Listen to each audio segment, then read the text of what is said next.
So guys welcome back once again this is Soren and welcome to my YouTube channel Soren 64। তো ভাই লোক তাহলে আজকের ভিডিওর থাম্বনেল দেখে তোমরা বুঝতে পেরে গেছো যে আজকে ভিডিওর টপিক কি। তাহলে আর দেরি না করে সরাসরি ভিডিওর মেইন টপিকে ফোকাস করা যাক। তবে ভিডিও শুরু করার আগে একটা ছোট্ট ভিডিও ক্লিপ দেখে নাও, তারপরে সেই ভিডিও ক্লিপের ব্যাপারে আমি তোমাদের এক্সপ্লেন করছি। জোহার। গতকাল মানে 15 তারিখে 15ই মার্চ আমার সাথে একটা জঘন্যতম ঘটনা ঘটে, সেটাই আমি তোমাদের সাথে শেয়ার করবো। ব্যাস ভাই লোক এবার একটুখানি বলে নিই, ভিডিও ক্লিপে যাকে দেখতে পেলে সে একজন ইউটিউব কন্টেন্ট ক্রিয়েটার, এর সাথে সাথে মেকআপেরও কাজ করে। আর মেকআপের কাজের জন্য সে কল্যাণী যাচ্ছিল, আর দুটো ট্রেন মিস হওয়ার কারণে সে যেই ট্রেনটাতে উঠেছিল সেই ট্রেনটা মারাত্মক ভিড় ছিল। আর মারাত্মক ভিড় হলে তো বুঝতেই পারছো দরজার সামনে কিছু মানুষ দাঁড়িয়ে থাকে। ঠিক সিমলাগড় স্টেশনে দুজন হিজড়া ওঠে, আর ওঠার সময় দরজার সামনে দাঁড়িয়ে থাকা একজন বয়স্ক মহিলার সাথে একজন হিজড়ের হালকা করে ধাক্কা লাগে। আর এটার পরেই শুরু হয়ে যায় কাহিনী, শুনে নাও। তো হিজড়াটা ওঠার সময় একটা বয়স্ক মহিলা ছিল। এবার উঠতে গিয়ে কোনো ক্রমে হয়তো ওর কোনোই দিয়ে, মানে যে বয়স্ক মহিলাটা ওর কোনোই দিয়ে বা হিজড়াটার কোনোই দিয়ে লেগেছে বা কিছু একটা এরকম হবে। তো বয়স্ক মহিলাটা হয়তো ইয়ার্কি মেরে বা কিছুতে বললো যে লেগেছে বা এরকম কিছু একটা বললো। এটা বলাতে মানে হিজড়াটা এত মানে কি বলবো, এত গালিগালাজ করছে, এত খিস্তি মারছে ওকে, এমনকি ওকে গালে একটা চড়ও মারলো। ঠিক আছে, আমার এত মানে মাথা গরম হচ্ছে, এত ইয়ে লাগছে, সব আছে কিন্তু পুরো মানে কি বলবো, পুরো মানে ঠেসের লোক ভরা পুরো কম্পার্টমেন্টে, কিন্তু কেউ কোনো কথা বলছে না, কেউ একটা কথা বলছে না, শুধু দেখছে। তো আমি ভাবছিলাম বলবো, তো ওই টাইমেই ওই হিজড়াটা একটা কথা বললো। তখন আমি আর নিজেকে আটকে রাখতে পারলাম না। কি বললো হিজড়াটা বললো, সালা আদিবাসী জাত, তোদের কোনো ঠিক আছে? মদ খেয়ে ল্যাংটো হয়ে শুয়ে থাকিস। দেখো ভাই লোক, প্রথম কথা হলো কেউ কাউকে জাত তুলে কথা বললে সেই বিষয়টা আমি একেবারে পছন্দ করি না, তা সেই যে কোনো জাত বা যে কোনো ধর্মেরই হোক না কেন। আর তাছাড়া ওই হিজড়া বলেছে আদিবাসীরা নাকি মদ খেয়ে ল্যাংটো হয়ে শুয়ে থাকে। এই ধরনের কথা মানে একটি নির্দিষ্ট জাতি বা সম্প্রদায়ের প্রতি বিদ্বেষমূলক বা স্টেরিওটপিক্যাল মন্তব্য। আর এটি কোনো ব্যক্তিগত অপমান নয়, বরং পুরো আদিবাসী সমাজকে ছোট করা হয়েছে। ওই হিজড়ে এই ধরনের ভিত্তিহীন কুরুচিপূর্ণ মন্তব্য করে জনসমক্ষে ওই আদিবাসী মহিলাকে অপমান এবং আমাদের আদিবাসী সম্প্রদায়ের সম্মান নষ্ট করেছে। দেখো ভাই লোক, এটা একটা কমন ম্যাটার। ভিড় বাসে বা ট্রেনে উঠতে গেলে একটু আধটু ধাক্কাধাক্কি হতেই পারে। তা বলে আপনি অতগুলো মানুষের সামনে তার জাত তুলে ওই ব্যক্তিকে এইভাবে অপমান করবেন, এটা কী ধরনের অসভ্যতা? একটা মানুষের সাথে ঝগড়া করতে গিয়ে আপনি তো একটা পুরো জাতিকেই অপমান করে ফেললেন।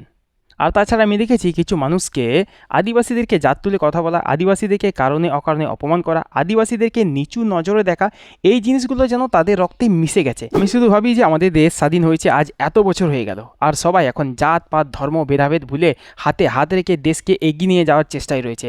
আর দেখো এখনও কিছু মানুষ সেই জাত পাত নিয়েই পড়ে আছে। না মানে এবার আপনারাই বলুন, আমরা কিভাবে বলবো যে আমরা ভারতীয় হিসেবে গর্ববোধ করি? নিজের দেশের নিজের মানুষরাই যদি কারণে অকারণে আমাদেরকে অপমান করে বা অকথ্য ভাষায় গালিগালাজ করে বা জাত তুলে কথাবার্তা বলে, তাহলে তো সেই দেশে গর্ব করার মতো কিছু নেই। বরং লজ্জা হয় যে আমরা এমন একটা দেশে বাস করি যেখানে মানুষ এখনও সুযোগ পেলে আদিবাসীদের অপমান করতে ভোলে না। এই হিজড়েদের বিষয়ে নতুন করে বলার মতো তেমন আমার কিছুই নেই, কারণ এরা কতটা অসভ্য, কতটা নির্লজ্জ, কতটা বেহায়া, এই জিনিসগুলো আমি আমার চাইল্ডহুড লাইফ থেকেই দেখে আসছি। না আমি এটা বলছি না যে সমস্ত হিজড়াই এক, যারা এমনটা করে আমি শুধুমাত্র তাদের ব্যাপারেই বলছি, যারা করে না দয়া করে আপনারা এই কথাগুলো গায়ে মাখবেন না। তো যাই হোক, সেই হিজড়েটা কি বলেছিল সেই ভিডিও ক্লিপটা একটু দেখে নেওয়া যাক।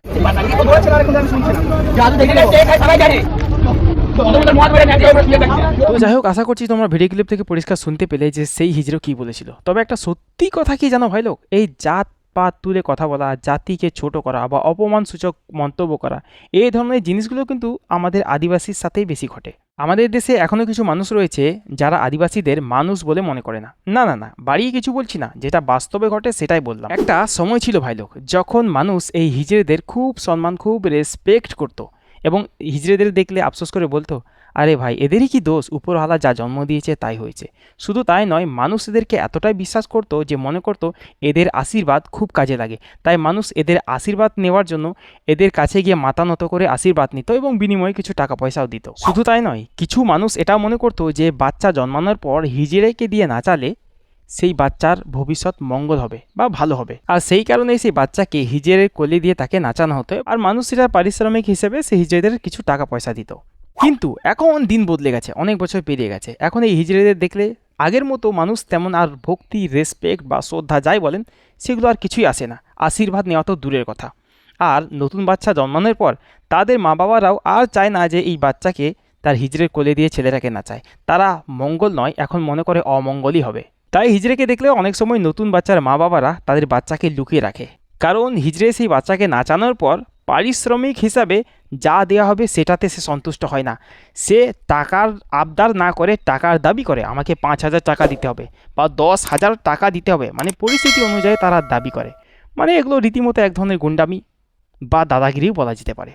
আর তাছাড়া আপনারা তো নিশ্চয়ই দেখেছেন, বাসে বা ট্রেনে হোক বা কোনো পাবলিক প্লেসে হিজড়েরা এসে এমনভাবে টাকা চায় যেন সে আপনার কাছে সাহায্য চাইছে না, আপনার কাছে হপ্তা তুলতে এসেছে। একটা জিনিস আমি লক্ষ্য করেছি ভাই লোক, এই হিজড়েরা অনেক সময় মানুষের কাছে টাকা চাইতে আসলে সে ব্যক্তি যদি টাকা দিতে অস্বীকার করে বা অসমর্থ হয়, তাহলে কখনো কখনো সেই সময় এরা ওই ব্যক্তিকে এমনভাবেই গালিগালাজ করে কিংবা কাপড় জামা সব কিছু খুলে তার সামনে এমনভাবে নাচানাচি করে যে সেই ব্যক্তি টাকা দিতে রাজি না হলেও লজ্জায় আর অপমানিত হয়ে বাধ্য হয়ে টাকা দিতে হয়। আর এবার সেই কাপড় জামা খোলার ব্যাপারে একটা ছোট্ট ভিডিও ক্লিপ দেখে নাও। হচ্ছে আপনি ওনার সাথে ঝামেলা করুন, আপনি জাত নিয়ে কেন কথা বলবেন?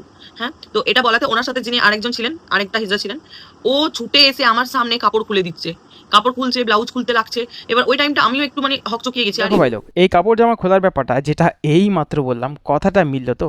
দেখো ভাই লোক, এই হিজড়েরা পাবলিক প্লেসে দুম করে কাপড় জামা খুলে ফেলা, এই জিনিসটা কিন্তু এরা একটা হাতিয়ার বা অস্ত্র হিসাবে ব্যবহার করে। আর এই হাতিয়ারের মাধ্যমেই এরা অসাধ্যকে সাধন করে। কোনো ব্যক্তির সাথে ঝামেলা বাঁধলে কিংবা কোনো ব্যক্তিকে টাকা চাইলে টাকা দিতে অস্বীকার করলে এই হিজড়েরা তখন এই কাপড় জামা খোলা নামক অস্ত্রটাকে ব্যবহার করে।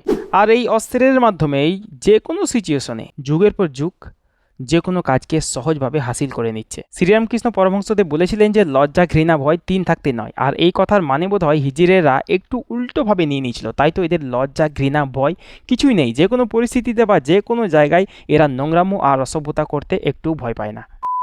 হিজড়ে দুটো নেমে যাওয়ার পর তখন গোটা মানে প্রায় লোক বলছে, হ্যাঁ ঠিক করেছো, এরকম করছিল ওরকম করছিল। ওখানে আমি একা দাঁড়িয়ে চিল্লাচ্ছি, একটা মানুষ কেউ কিছু বলছে না। ওরা দুজন যেই নেমে গেল তখন সবাই আমাকে বলছে, হ্যাঁ ঠিক বলেছো, এই খুব বাড়াবাড়ি হয়ে গেছে, এই করছে ওই করছে। আমার কথা হচ্ছে, ওরা যখন ছিল তখন যদি তোমরাও আমার সাথে সাথ দিতে তাহলে আমি আরো সাহস পেতাম, আমি ওদেরকে ভালো করে ঝাড়তে পারতাম। আর কি নতুন কথা, এখন অন্যায় দেখলেও মানুষ চুপ থাকে ততক্ষণ অবধি যতক্ষণ অবধি অন্যায়টা তার নিজের সাথে না ঘটছে। একটা কথা কি জানেন, এখন মানুষ সবাই নিজেরটাই ভাবে। চোখের সামনে অন্যায় দেখলেও কেউ প্রতিবাদ করতে চায় না। তারা মনে করে লোকের ঝামেলায় না যাওয়াই ভালো।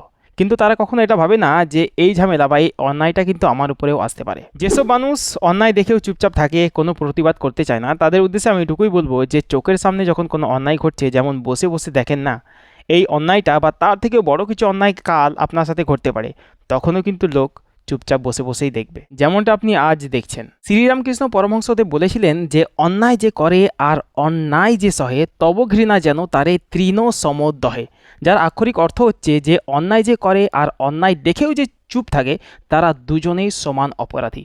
শ্রীরামকৃষ্ণ পরমহংসদেবের এই কোটি টাকার বাণীকে মানুষ এখন আর আগের মতো পাত্তা দেয় না। এখন সবাই নিজেরটাই ভাবে।